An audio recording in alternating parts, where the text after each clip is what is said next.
Continuando con el análisis de los criterios reglamentarios o prescripciones reglamentarias para la elección del reticulado, aparece uno que es muy importante, referido al ángulo entre el eje de los puntales y de un tensor, es decir, el ángulo en este nudo. Ese ángulo, según el reglamento, tiene que ser menor o igual que 25 grados. Esta prescripción es importante porque evita que se cometa este error que se está viendo en este dibujo. Si tenemos una viga de gran altura con una relación L sobre H2, como podría ser este caso, con una carga concentrada, entonces eso es una estructura que está compuesta totalmente por regiones tipo D. Claramente tendríamos hasta una luz 4 veces la altura, que esto sería una estructura totalmente compuesta por regiones tipo D, y si tiene una relación 2 más aún. Entonces, en ese caso, es totalmente razonable plantear un esquema de bielas y tensores, y este ángulo que tenemos aquí va a ser mayor de 25 grados. Si inadvertidamente alguien con poco entrenamiento aplica el mismo esquema de bielas y tensores a una viga con relación de esbeltez normal, como esta otra que tenemos aquí, la de la derecha, lo que sucede es que estaríamos aplicando erróneamente un esquema que corresponde a regiones tipo D a una viga que en realidad tiene una buena parte de regiones tipo B. El caso, entonces, esto está mal. En ese caso, un esquema de bielas y tensores adecuado sería este que está aquí. Esto está bien. En el que se empiezan a introducir otros tensores y otras bielas, asemejándose ya cada vez más a un reticulado de Ritter-Mershe. ¿Por qué? Porque a medida que el elemento deja de ser de gran altura de regiones tipo D al 100% y empieza a parecerse a una viga esbelta normal, es lo más lógico que vayamos hacia las teorías que ya hemos estudiado en el tema de corte para vigas de esbeltez normal. Para evitar que este error quede, o la solución de este error quede solamente en manos del usuario, el reglamento directamente hace esta prescripción y pone al menos un tope a la magnitud de ese error y, por lo tanto, a sus consecuencias. En algunas publicaciones se habla de utilizar criterios energéticos para la elección del reticulado. Serían criterios energéticos. Criterios energéticos refiere a hacer un cómputo del trabajo interno de deformación en una estructura y decir que eso sea mínimo. Entonces, es un concepto que en realidad funciona bien para estructuras que trabajan en rango elástico, para estructuras que no sufren necesariamente fisuración. En general, es más óptima una estructura que tiene menor trabajo interno de deformación. Un ejemplo típico, dado probablemente, o que lo han escuchado probablemente en alguna de las cátedras de estructuras, son los reticulados respecto a estructuras flexadas. Los reticulados tienen muy poco trabajo interno de deformación. A partir de ese tipo de criterios, algunos autores postulan que un modelo de bielas y tensores es mejor que otro si tiene menor trabajo interno de deformación. Pero ese criterio no es totalmente razonable, porque tenemos que tener en cuenta también los preceptos de tratar de seguir la red isostática de la distribución elástica, que no necesariamente conduce a un reticulado con menor trabajo interno de deformación. Vamos a ver estos ejemplos que están dibujados en la filmina. Estamos hablando de la misma viga simplemente apoyada con carga distribuida superior, y lo que estamos dibujando directamente aquí en este es el reticulado que hemos visto siempre. La única diferencia, esto representa a la viga con carga distribuida acá, pero lo que hemos hecho es ya poner las dos cargas equivalentes a la carga distribuida que terminan bajando por estos dos bielas o estos dos puntales, Y así tenemos el mismo esquema que ya hemos analizado. Y aquí abajo tenemos el tensor.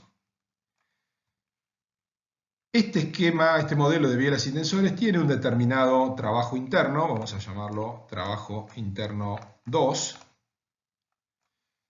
y no es el que tiene dentro de todos los reticulados posibles para llevar las cargas desde estos dos puntos hasta estos otros dos puntos que tenemos acá, que son los apoyos, no es el que produce menor trabajo interno de deformación. Este que tenemos aquí, el número 1, tiene, si se lo calcula, un trabajo interno menor. Este sería el trabajo interno 1, que es menor al trabajo interno 2.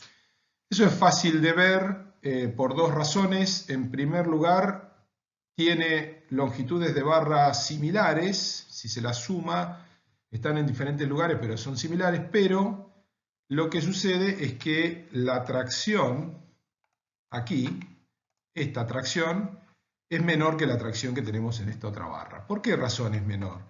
Sencillamente porque aquí hay un momento flector externo y la tracción aquí abajo y la compresión aquí arriba son ese momento flector dividido este brazo.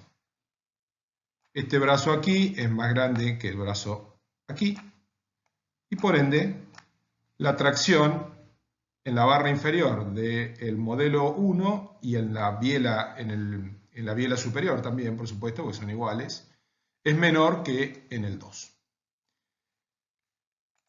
En el caso del modelo 3, lo que hemos hecho es, manteniendo el brazo interno del 2, simplemente tener mayor longitud de bielas, es decir, hablando de manera un poco, no necesariamente con ajuste total al lenguaje técnico, estamos haciendo viajar más a las cargas, las estamos haciendo bajar desde aquí hasta aquí, luego subir hasta aquí por este tensor y luego volver a bajar. Mientras que aquí las cargas básicamente hacen así.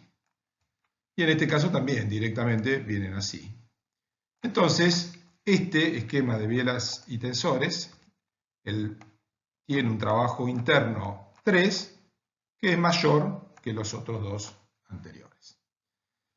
¿Cuáles son las consecuencias de esto? La primera pregunta es, ¿podemos adoptar cualquiera de los tres? Sí, porque los tres corresponden a casos que son equilibrados y se supone que nosotros vamos a chequear la resistencia en los puntales o bielas y en los tensores y entonces va a cumplir con el teorema de cálculo plástico. Entonces son aptos.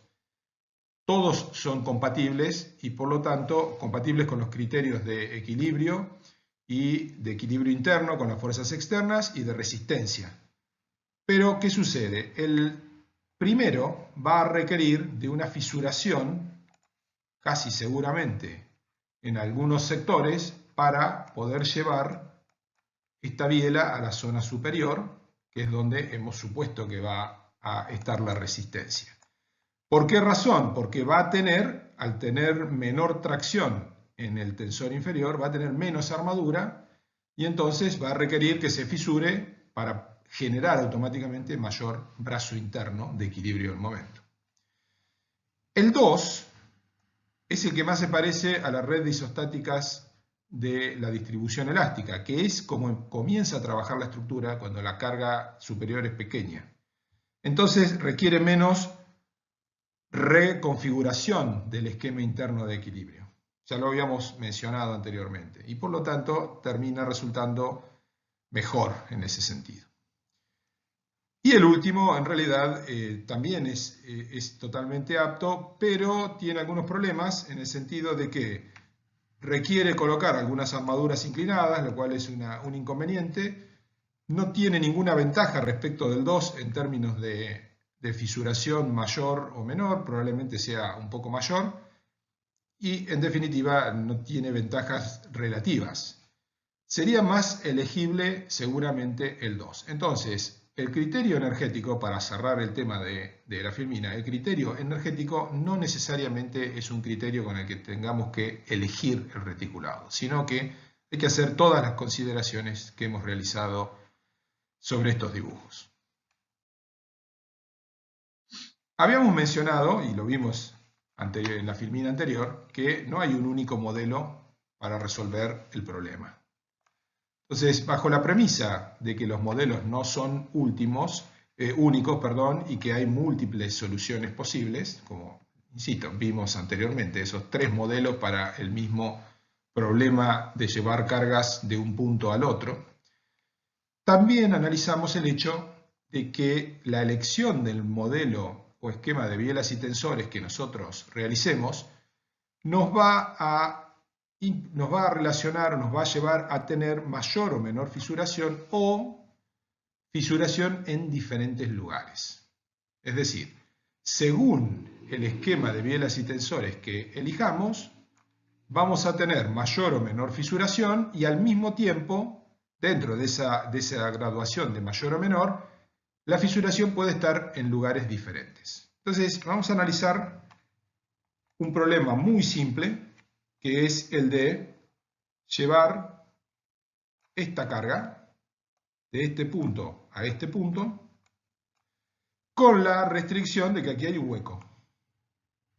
Por esa razón, la carga no puede viajar linealmente a través de una biela, que sería el camino más directo. Pero como hay un hueco allí, tenemos que plantear un esquema de bielas y tensores que resuelva esa situación. Y aquí tenemos planteados 4 esquemas de bielas y tensores, que van de izquierda a derecha aumentando la complejidad. Entonces, el primero, que es uno muy simple, demasiado simple probablemente, tiene las tracciones aquí, que son las líneas llenas, y esos serían los tensores, y las bielas, que son estos que están aquí, las de líneas de puntos. La distribución elástica de este problema, obviamente, no va a preconizar que las tensiones viajan solamente por un costado. No tiene mucho sentido eso. Lo más lógico es que también se repartan del otro lado, es decir, que el flujo de tensiones rodee el hueco por ambos lados. ¿Podemos nosotros plantear que van solamente por este lado, como estamos haciendo con el esquema de bielas y tensores del caso A? Sí, de más está decir que podemos hacerlo. Está equilibrado, pero eso va a llevar a que aparezca una fisura concentrada, porque no hay ninguna armadura aquí que corte esa fisura.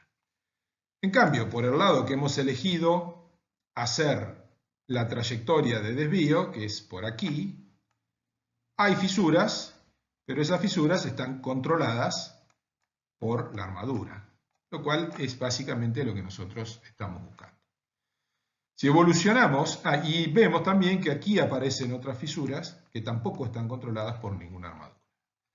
Si aplicamos una primera corrección al esquema de bielas y tensores A, y vamos al B, en el que básicamente hemos, en lugar de impedir que las cargas vayan por uno de los lados, hacemos que el camino de cargas sea simétrico por ambos lados, entonces lo que va a suceder es que vamos a tener fisuras razonables de ambos lados.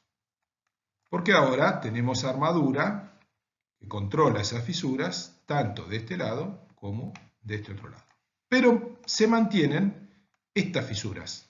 Si hacemos el análisis de isostáticas de este problema, vamos a ver que aquí hay tracciones transversales que no las estamos tomando.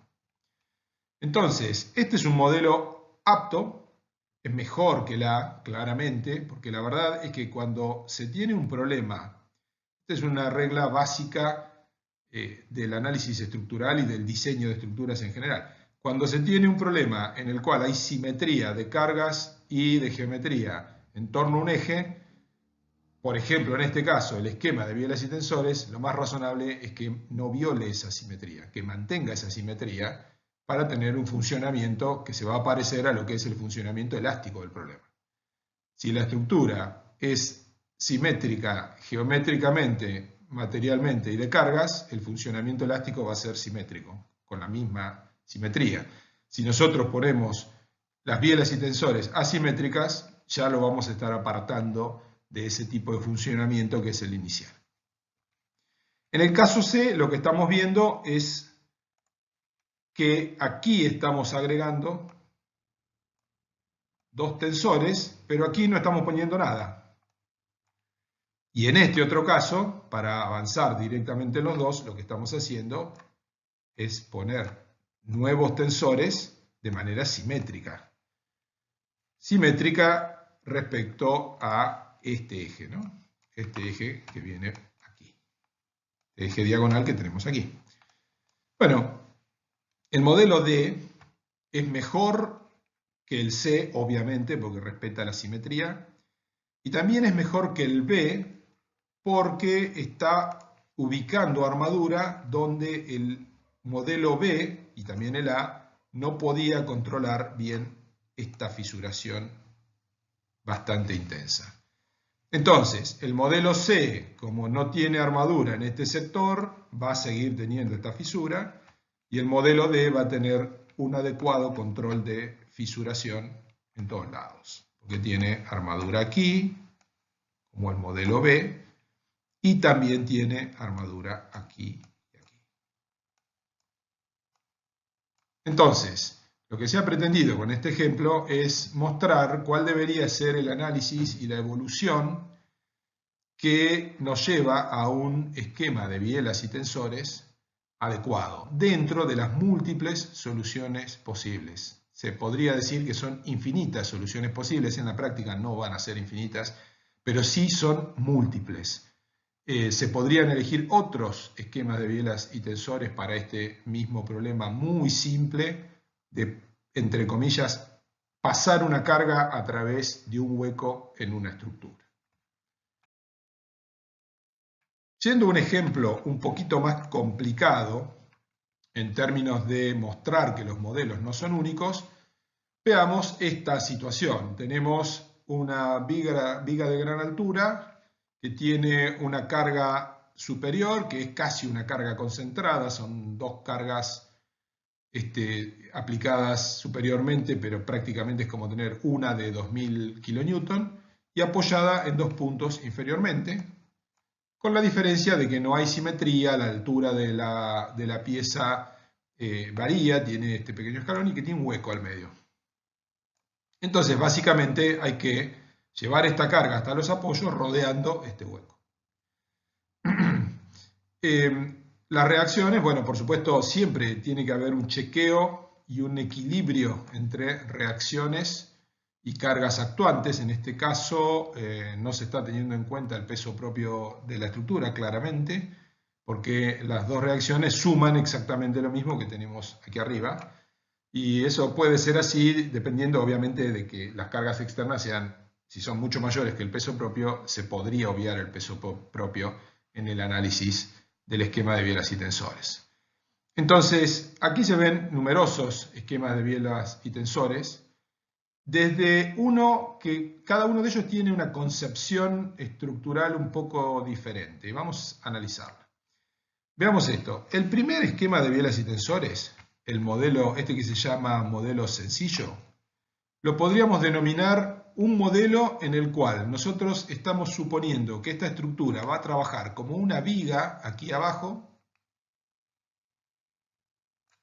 a la cual le estamos agregando un elemento arriba que tiene que generar un arco y transferir la carga a esa viga.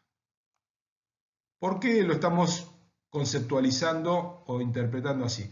Porque observen que inferiormente aquí lo que tenemos es como un reticulado de Ritter-Mershe, ¿ven? Cordón inferior y así sigue. Entonces ese es el concepto.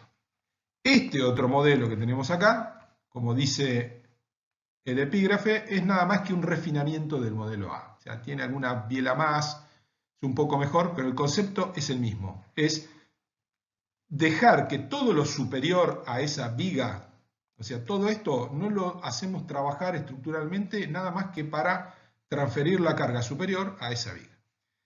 En el segundo caso, utilizamos lo que llamamos un modelo tipo pórtico. Entonces ahí lo que decimos es, vamos a generar aquí una especie de pórtico, que es como un anillo, de manera tal que transfiera la carga a este apoyo y también acá, a este borde, y luego de este borde la vamos a llevar a este otro apoyo que está acá. Este modelo probablemente es mejor que el modelo superior. Aquí tenemos una especie de evolución o de variante de ese modelo en el que este tensor que tenemos acá lo hemos eliminado. Entonces por eso dice que tiene dos ménsulas en la viga superior.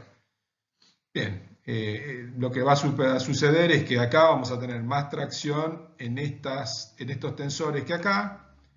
Y no va a cambiar demasiado, pero bueno, en este caso hay que poner armadura en esta cara inferior, en este caso habrá que poner armadura solamente arriba. Siempre, como son equilibrados y respetan la resistencia de...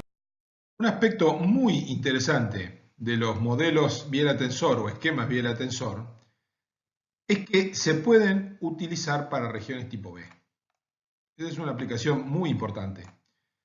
Nuestros modelos matemáticos de equilibrio interno para regiones tipo B nos sirven para las regiones tipo D, pero los modelos biela-tensor que desarrollamos para resolver las regiones tipo D sí sirven para resolver regiones tipo B.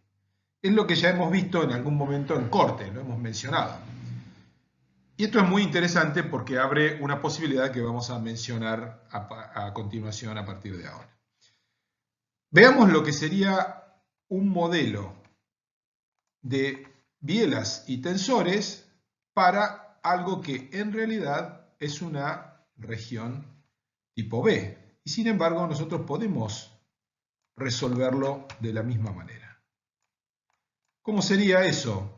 Esto es el caso de flexión y corte, es decir, un elemento típico de viga, en el que normalmente vamos a tener flexión con variación del momento flector, lo cual induce el corte como derivada del momento respecto de X.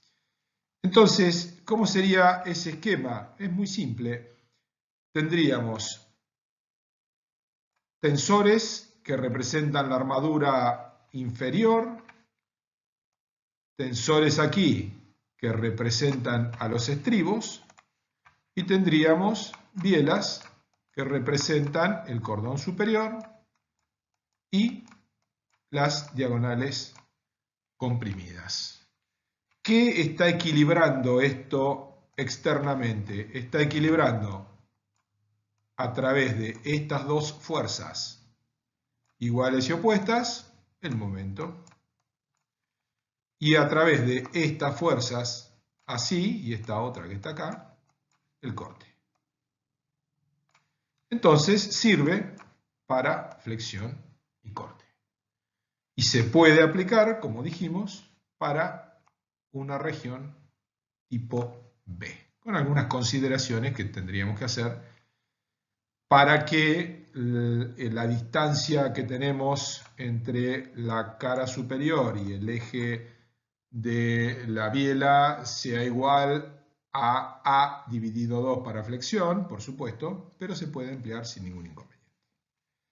El otro esfuerzo típico que tenemos es la tracción y la compresión, es decir, un esfuerzo axil, y este es mucho más fácil, obviamente.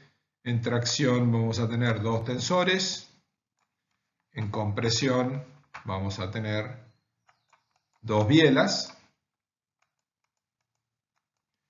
y eso lo que va a estar equilibrando va a ser, en el caso de tracción, la resultante de estas dos fuerzas es una tracción, aquí, y en el caso de la compresión nos va a dar una compresión, así. Entonces, el concepto es que nosotros podemos modelar con esquemas de bielas y tensores regiones tipo D y también regiones tipo B. Se pueden desarrollar esquemas o modelos de bielas y tensores que combinen flexión, corte, contracción y compresión, es decir, modelos biela-tensor para flexión compuesta. Son un poquito más complejos, pero no mucho más complejos. Requieren algún entrenamiento, pero se pueden resolver sin ningún inconveniente. Un ejemplo típico que ya hemos utilizado es el extremo de una viga.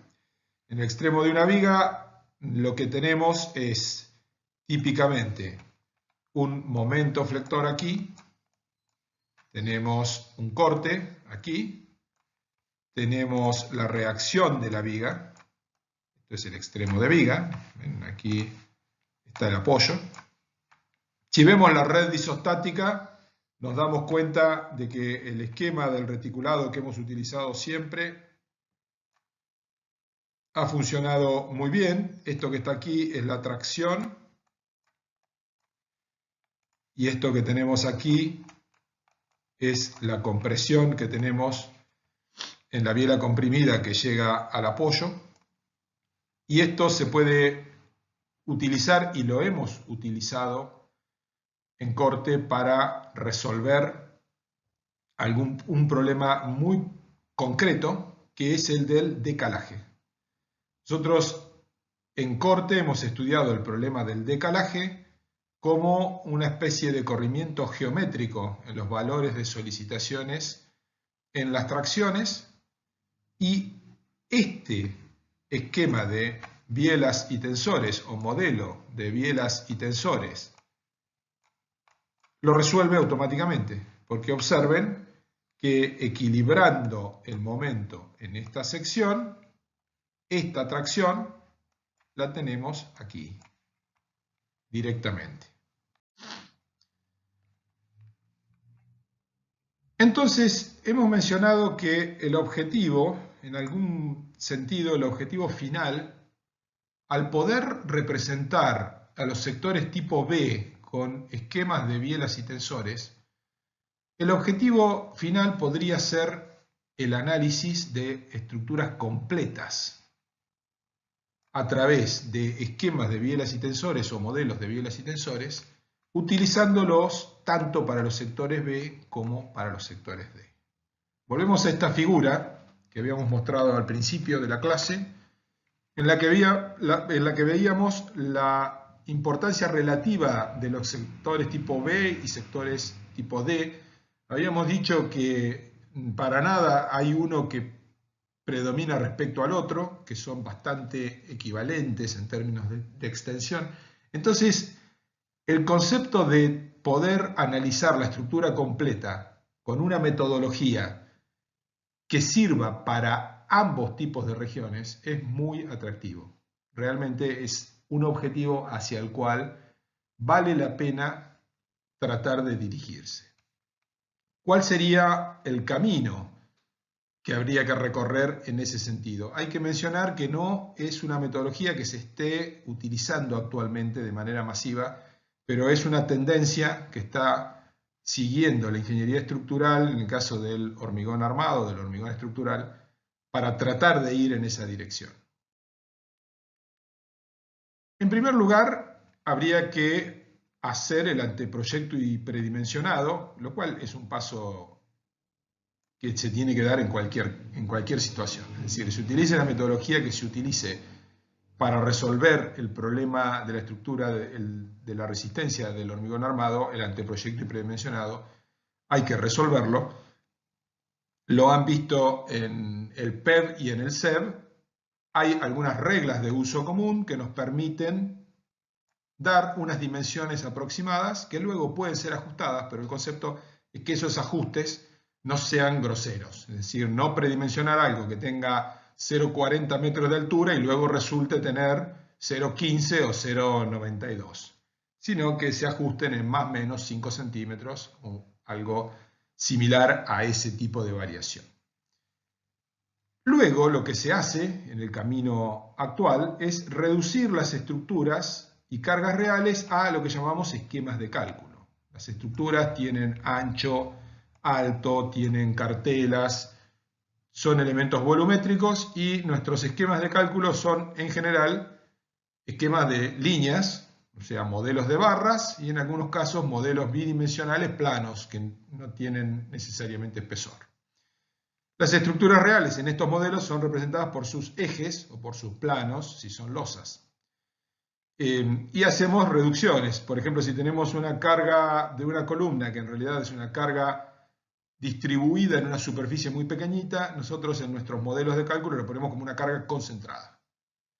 Entonces decimos, si algo está distribuido en un área de 20 por 20 centímetros cuadrados y nuestra estructura mide 5 metros por 6, bueno, esa dimensión de lo que en realidad es una superficie es muy pequeña respecto a la superficie de toda la estructura y por lo tanto lo que hacemos es directamente reducirlo a un punto. Eso es lo que se denomina generar un modelo de cálculo. Luego llega el momento del cálculo de solicitaciones y ahí es donde la situación empieza a diverger o a bifurcarse. Actualmente lo que hacemos es calcular la estructura a partir de, por ejemplo, ese modelo de barras que hemos desarrollado anteriormente y en esa etapa no hacemos ninguna subdivisión en regiones tipo B y tipo D. Para nosotros la estructura es un modelo que ponemos en un programa o que si es isostático lo calculamos a mano. Obtenemos momentos flectores, cortes, axiles, todos los esfuerzos internos. Obtenemos reacciones exteriores. Y lo que tenemos es una estructura sometida a todo un sistema de cargas. Hemos encontrado el equilibrio de esa estructura en caso de que la estructura sea hiperestática, asignando rigideces, momentos de inercia y áreas a las barras. En algunos casos reducimos las inercias pensando que puede haber fisuración o no, pero siguiendo una metodología que más o menos está bien establecida. Y luego vamos a utilizar el resultado de ese análisis estructural que no se hizo viendo qué era una región B y qué era una región D, ni considerando los esquemas de bielas y tensores de esas regiones, se los vamos a aplicar a la subdivisión en regiones tipo D y B, que haremos usando la metodología que estudiamos al principio de la clase, y vamos a aplicar como fuerzas externas a las regiones. Esos reticuladitos, esas fuercitas que veíamos en las filminas anteriores, que yo resaltaba en verde y decía, estas dos fuerzas son equivalentes al momento flector, esto es equivalente al corte, es lo que viene del cálculo con el modelo de barras en el que no entraron las regiones tipo B y tipo D. Entonces, el análisis estructural es una etapa previa a la división en regiones tipo B y D, es una etapa previa al desarrollo de los esquemas de bielas y tensores y entra a jugar como cargas que se aplican en las fronteras de las regiones tipo D, por ejemplo, y a esos reticulados.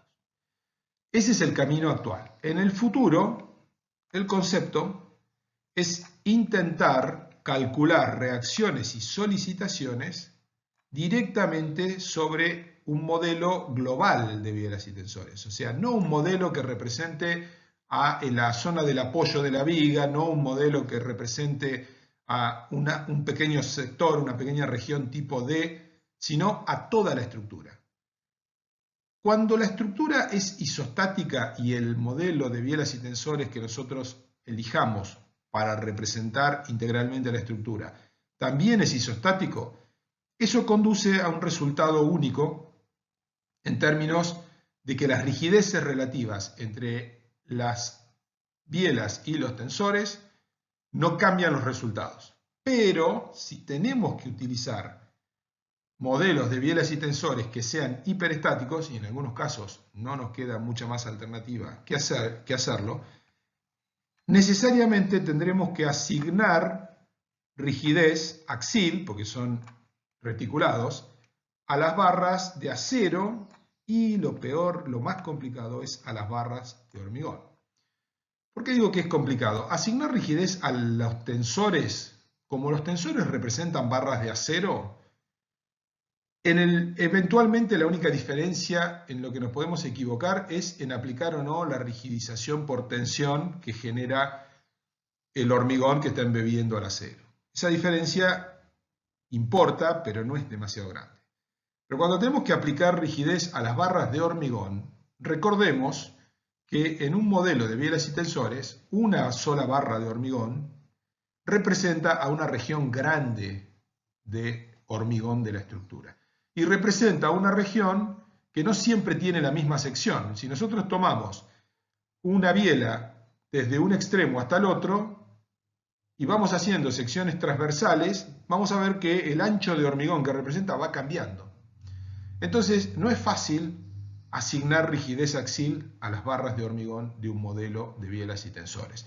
Y ese es uno de los mayores desafíos que se tiene actualmente para este camino de analizar estructuras completas a través de modelos biela-tensor que representen a toda la estructura y no solamente a algunos sectores. Insisto, una manera de obviar este problema, de no tener que enfrentarse con este problema, es utilizar modelos biela-tensor que sean isostáticos. En ese caso, los esfuerzos en las bielas y los tensores van a ser independientes de la rigidez de los mismos y no vamos a tener que entrar en esta disyuntiva de asignar rigidez a algo que no sabemos bien qué rigidez puede tener. Entonces, si dejamos de lado todo lo explicado anteriormente, o bien estamos pensando en ir a reticulados isostáticos, el camino seguiría de la siguiente manera. Dividiríamos la estructura antes de hacer ningún análisis estructural, es decir, cuando tenemos la geometría, hacemos el análisis de división en regiones tipo B y D, adoptamos los reticulados para las zonas B, sobre la base de lo que vimos hace algunos minutos, calculamos los esfuerzos en las barras, dimensionamos las zonas tipo B, ya vamos a ver hacia el final de la clase con más detalle cómo se produce ese dimensionado, por lo tanto ahora lo único que vamos a decir es que los tensores se dimensionan para verificar las tracciones y las bielas comprimidas para las compresiones, pero hay algunas consideraciones que vamos a ver hacia el final de la clase en próximos, digamos, la próxima clase. Una vez que hemos resuelto las regiones tipo B, pasamos a adoptar y resolver los modelos de biela-tensor para las regiones tipo D. Y acá hay que tener en cuenta una cosa importante. Tenemos que tener compatibilidad con los esfuerzos nodales de los elementos tipo B adyacentes. Es decir, lo que estamos planteando es un reticulado integral y por lo tanto tiene que ser compatible. Recuerden que estamos tratando de ir a un concepto en el cual las regiones tipo B y D las vamos a tratar de la misma manera, entonces ya empezaría a difuminarse tanto esa diferencia y no sería tan grande, quiero decir, y por lo tanto simplemente tendríamos que tener en cuenta qué tipo de reticulado usamos para cada una de ellas. Y luego procederíamos al dimensionado. Entonces, de esa manera habríamos resuelto el problema en términos integrales. Posteriormente se realiza el armado, es decir, el trazado de armaduras y los efectos de decalaje, y esto ya lo había mencionado anteriormente, son considerados automáticamente porque en este tensor, esta tracción que tenemos aquí es la misma tracción que tenemos aquí, es exactamente la misma, esto es T y esto es T, pero esta tracción equilibra el momento en esta sección y sin embargo es el mismo valor a una distancia delta. Entonces, una de las ventajas que tendría esta metodología de utilizar modelos de esquemas de biela-tensor para una estructura completa, ensamblando los modelos de bielas y tensores de sectores B y D, es que, por ejemplo, el decalaje sería tenido en cuenta automáticamente, sin necesidad de andar modificando el diagrama de momentos ni la longitud de las barras para tener en cuenta ese decalaje. Un ejemplo muy simple de cómo se podría hacer esto sería una estructura que es una viga que tiene un apoyo directo aquí, que tiene aquí otro apoyo pero que es indirecto, directo o indirecto en el sentido de que aquí la estructura apoya francamente y aquí la estructura está colgada. Desde el punto de vista estático los dos son apoyos donde descargan, que tiene aquí una carga. Esto no es un elemento de gran altura en total, entonces primero habíamos dicho que íbamos a hacer la división en regiones tipo D y B, y eso es lo que hacemos aquí. ¿Bien? Siguiendo toda la metodología que estudiamos al principio. Entonces tenemos esas regiones B y D, pero no con la intención de hacer todo por separado, sino simplemente para saber qué tipo de esquema biela y tensor tenemos que aplicar en cada una. Y posteriormente se plantea un modelo de biela y tensor integral. Es único. Y este podría ser el modelo de bielas y tensores, donde las líneas llenas son tracciones, son tensores, y donde las líneas de puntos son compresiones. Claro, este es un modelo simple porque en realidad es una viga, es el reticulado Ritter-Mershe, es decir, la verdad es que no representa demasiado inconveniente. Pero la verdad es que el reticulado Ritter-Mershe se ha utilizado para el corte solamente, y en realidad lo que estamos viendo acá es que sirve también para la flexión. La naturaleza de los apoyos, el hecho de que este apoyo es directo y el otro apoyo es indirecto, este apoyo es directo, se ve en que aquí el equilibrio es directamente descargando en esta fuerza, mientras que acá, en el indirecto, aparece esto, la necesidad de poner un tensor aquí, que en definitiva va a llevar la fuerza hacia arriba, colgando la estructura del apoyo. El desarrollo de los modelos biela-tensor no siempre se realiza de manera artesanal, entre comillas, queriendo decir con ese término que nos paramos frente a cada problema y hacemos un análisis de isostáticas y dibujamos el modelo de biela-tensor. Eso sería demasiado complicado. Se ve cuando se comienza a trabajar con esta metodología que hay algunos modelos que se repiten mucho en las estructuras. Y a esos modelos los llamamos modelos básicos. Entonces, lo que se hace es utilizar una especie de librería de modelos básicos con los cuales se puede resolver la mayor parte de los problemas. Hay muchos problemas estructurales que se pueden resolver completos con modelos básicos y hay otros que se puede resolver una gran parte con modelos básicos y hay que desarrollar un modelo de bielas y tensores específico solamente para algunas partes, algunos sectores de la estructura que son un poquito más complicados. Lo que vamos a hacer entonces es recorrer esos modelos básicos y ver cómo los podemos resolver o pre-resolver numéricamente de manera tal que no tenemos que andar siempre haciendo demasiadas cuentas, lo cual baja la probabilidad de cometer errores y además acelera el trabajo. Estos mismos modelos básicos los van a utilizar en el desarrollo de la práctica. El primer modelo básico que vamos a ver es lo que hemos utilizado desde el principio como ejemplo de modelo biela-tensor de una región tipo D, que es una viga de gran altura, de longitud L, de altura H, con una carga uniformemente distribuida aplicada superiormente. Recuerden lo que hemos visto a lo largo de la clase.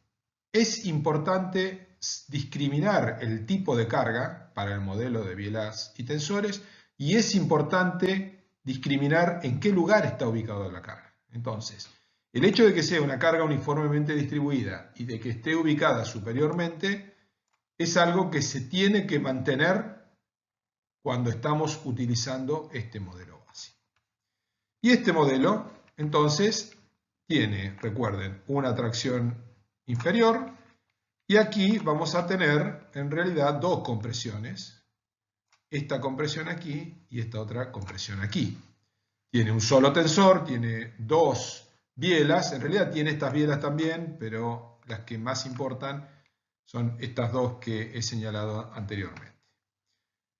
Otros parámetros geométricos que son importantes serían la altura de brazo interno Z ¿Por qué? Porque si nosotros queremos calcular T y C a través de un análisis de tipo de momento, haríamos la carga P por L cuadrado dividido 8, que es el momento flector en el centro de la viga, lo dividiríamos por Z y eso nos daría T o C. Así de simple. Ese es un camino para obtener T y C. El otro camino para obtener T y C es resolver esto como un reticulado, planteando el equilibrio en los nudos. Entonces, si planteamos el equilibrio en este nudo, viniendo superiormente con la mitad de la carga, es decir, esta fuerza sería P por L dividido 2, entonces planteamos el equilibrio y vamos a obtener esta compresión y esta compresión. Luego venimos a este otro nodo, planteamos el equilibrio conociendo la fuerza que viene desde arriba, conociendo la reacción, que también es P por L dividido 2, y podríamos obtener la fuerza T. Son dos maneras. Con la metodología del momento, haciendo P por L cuadrado sobre 8 dividido Z, solamente obtenemos T y C. Entonces, cualquiera de los dos sirve. En particular, creo que lo mejor es utilizar el equilibrio de nudos del reticulado, porque nos permite ir resolviendo toda la estructura con cuentas muy simples, que es proyectar fuerzas en X en Y e ir resolviéndolo. De cualquier manera, un modelo básico incluye un cuadro como este, o una tabla, en la cual ya tenemos graficados o tabulados los resultados de los valores de compresiones y de tracciones para diferentes relaciones H sobre L. ¿Ven? Aquí tenemos en el eje de abscisas H sobre L, ese H sobre L va desde 0,5, es decir, desde que L 2 veces H hasta 1,6, porque a partir de 1,6 todos estos valores se hacen constantes, y eso nos permite, por ejemplo, obtener, por poner un ejemplo, la tracción que está adimensionalizada. Fíjense, no nos da la tracción en kilonewton, sino que nos da T dividido P por L. P es kilonewton por metro, L es metro, y por lo tanto T, que también son kilonewton, dividido P por L es una dimensional. ¿Cómo se usa esto? Lo que se hace es lo siguiente: si el caso de viga de gran altura que nosotros tenemos tiene una relación H sobre L igual a, por ejemplo, 0,8, porque ese es el problema que nosotros tenemos, nos vamos a manejar para todos los valores en esta línea, claramente. Entonces, si queremos saber cuánto vale T, venimos aquí, este punto que está aquí es más o menos 0,24, digamos que eso es 0,24, entonces P por L tiene un valor determinado, P es tantos kilonewton sobre metro por L, que son metros, nos da un valor en kilonewton, lo multiplicamos por 0,24 y eso es lo que vale T. Exactamente, lo van a ver en la práctica con un poco más de extensión, pero así es como se utilizan estos gráficos. De la misma manera podemos obtener las compresiones. Tenemos C1 dividido P por L, C sobre P por L es igual a T sobre P por L, obviamente, es lo que habíamos dicho anteriormente. El momento P por L cuadrado sobre 8 dividido Z nos da el par interno que equilibra el momento. Ese par son dos fuerzas iguales y opuestas que son T y C. En cambio, C1 no, y por eso tiene otro gráfico. También podemos calcular el brazo interno también adimensionalizado con L, y también podemos calcular el ángulo θ. Todos estos valores son redundantes, es simplemente para tener toda esa información. Otro modelo básico es el de la viga de gran altura, que también tiene una longitud L y la altura acá la estamos llamando D en lugar de H, pero es lo mismo, pero que en lugar de tener carga uniformemente distribuida, tiene una carga concentrada arriba. Entonces, acá estamos viendo lo que habíamos mencionado. El modelo de bielas y tensores varía según cómo esté aplicada la carga. No es lo mismo tener carga concentrada que tener carga distribuida. Entonces, el modelo de bielas y tensores es básicamente más o menos un triángulo así, con estas bielas. En este caso, en la guía de la práctica hay una tabla, pero en este caso lo único que se está mostrando es en función de L sobre D cuánto vale tita, con esta curva que se tiene aquí. Sabiendo que luego se viene a este nudo y sabiendo cuánto vale tita, por equilibrio, sumatoria de fuerzas horizontales y sumatoria de fuerzas verticales, se puede obtener tanto la tracción como la compresión.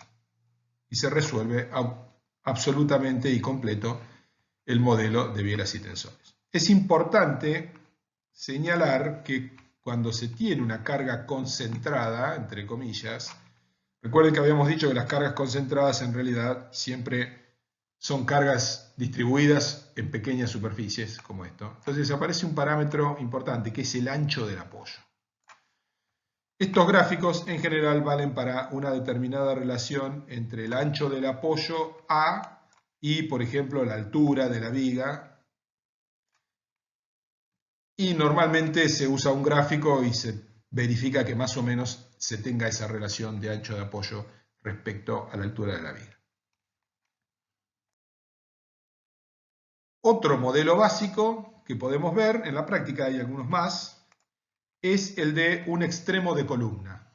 Esto puede funcionar como extremo de columna o bien puede funcionar como un elemento de longitud L y de altura D que tiene en un extremo una carga concentrada y en el otro extremo una carga distribuida, que obviamente son equivalentes, ¿no? La carga distribuida multiplicada por L es igual a la fuerza esta, porque esto tiene que mantener el equilibrio.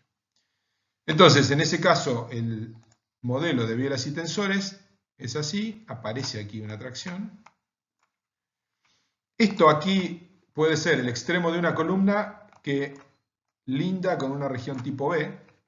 Bien, esto podría seguir.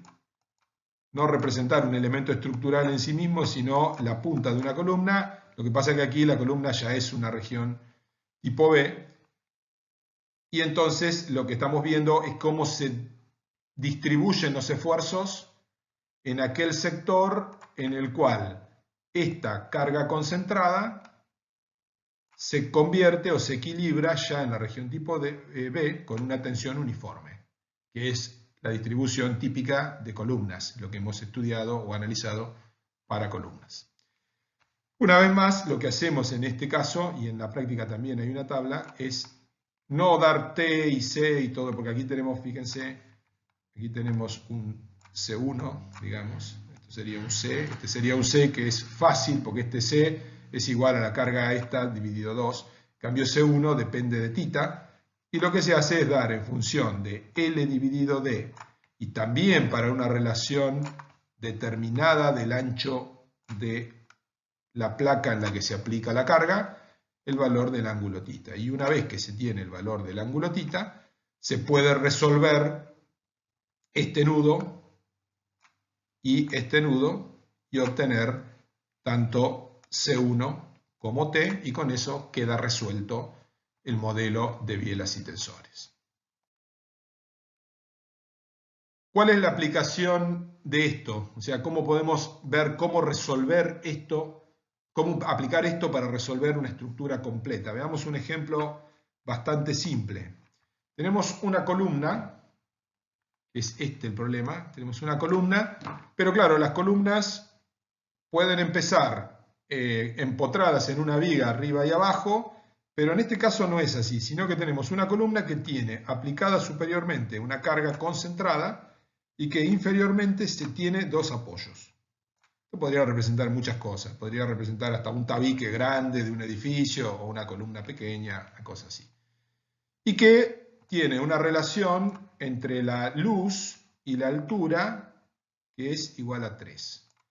Cuando estamos hablando de este tipo de estructuras, ya plantear luz y altura empieza a tener significaciones diferentes a las que normalmente manejamos. En vigas de esbeltez normal estamos acostumbrados a que luz sea la dimensión mayor, altura sea menor. Por supuesto que en problemas de regiones tipo D o elementos de gran altura, justamente las cosas se trastocan y ese es el origen de todo lo que hemos estudiado. Lo primero que hay que hacer siempre es dividir en regiones tipo D y regiones tipo B. Eso es lo que siempre hay que hacer en primer lugar. Cuando hacemos ese análisis, nosotros lo que vemos es que, recordemos sumariamente, gráficamente, muy rápidamente cómo se hacía eso. Primero detectamos el origen de las perturbaciones que dan origen a las regiones tipo D. Y acá tenemos una, es la carga concentrada, y acá tenemos otras que son estos dos apoyos que generan también dos cargas concentradas así. Entonces, vamos a tener una región tipo D arriba, una región tipo D abajo. Supongamos que este elemento, la tercera dimensión, que es la perpendicular a la pantalla, es menor que L.